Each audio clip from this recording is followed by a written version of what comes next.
तिथे पैसे वाटतात, कशासाठी वाटत असतील? कालच बाबा म्हणत होते की मतदान जवळ आली आहेत. मतदान म्हणजे पैसे वाटतात का?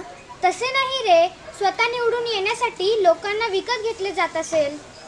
पण आपले संबंध आहेत ना, घरच्यांना पैसे घेऊन मतदान करून असे सांगा. चला सगळेजण जाऊन सांगूया.